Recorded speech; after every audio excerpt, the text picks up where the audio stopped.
जय श्री राधे, जय श्री कृष्ण। समस्त सनातनियों को, समस्त भक्तों को हम सादर धन्यवाद देते हैं, प्रणाम करते हैं। देखिए, भक्ति आसान नहीं है, भक्ति बहुत कठिन है।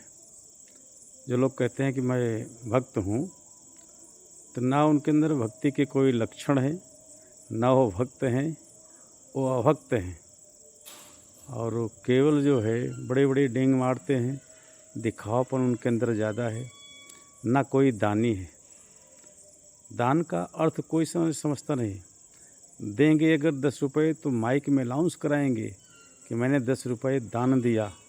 अरे दान जो दान वीरों ने दिया है, उनसे जाके पूछो कि दान की परिभाषा क्या है, दान कैसे दिया जाता है और दान कैसे लिया जाता है, दान कैसे दिया जाता है।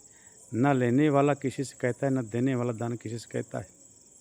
राजा बल ने संपूर्ण संपत्ति को दान कर दिया, अपनी शरीर को दान में भगवान को दे दिया, लेकिन वो किसी से नहीं कहा कि मैं दान दे रहा हूँ। कर्ण ने अपने दांत को तोड़ के दे दिया भगवान को।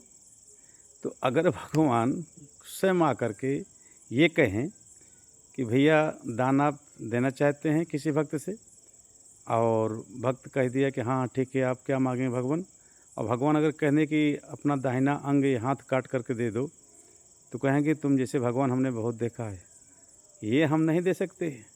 अरे 10-20 रुपये आपको चाहिए बताओ, मैं दे दूँ, है ना।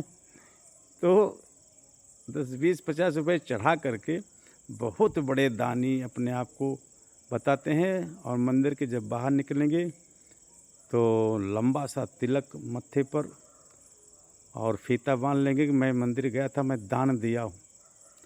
अरे दान की परिभाषा समझो, दान किसको कहते हैं, दान किसको दिया जाता है, दान कैसे दिया जाता है, तब तो आपको फल मिलेगा। ना आप जानते हैं कि दान किसको देना चाहिए और दान कैसे देना चाहिए, दोनों चीज़ें आप नहीं जानते। और झूठ है, आप जो है अपने इतिहास में लिखते हैं मैंने बहुत दान किया। जो अपने पुण्य को याद ऋषि ने जब बताया कि मैं इतना पुण्य किया हूँ, तो इंद्रासन से उतर गए। इंद्र ने ही पूछा कि गुरुदेव ये कौन है आके मेरे इंद्रासन में बैठ गया। तो गुरुजी ने बताया कि हे इंद्र, बहुत बड़ा दानी है, इसका पुण्य जो है बहुत तगड़ा, इसलिए इससे पूछिए कि तुमने क्या पुण्य किया है।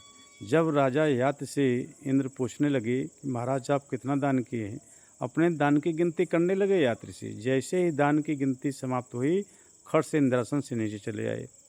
तो पूर्ण कभी किसी को बताना चाहिए, और आज लोग पूर्ण बता करके ही अपने आप को महान बनाना चाहते हैं। तो मेरे कहने का मतलब कि पूर्ण बता करके महान, दुनिया की निगाह में तो आप महान हो जाएंगे, लेकिन भगवान की निगाह में आप गिर जाएंगे। इसलिए यदि भगवान की निगाह में आपको उठना है तो दुनिया से दूर रहिए, और दुनिया की निगाह में उठना है तो भगवान से आप दूर रहिए। जय श्री राधे, जय श्री राधे, जय श्री कृष्ण।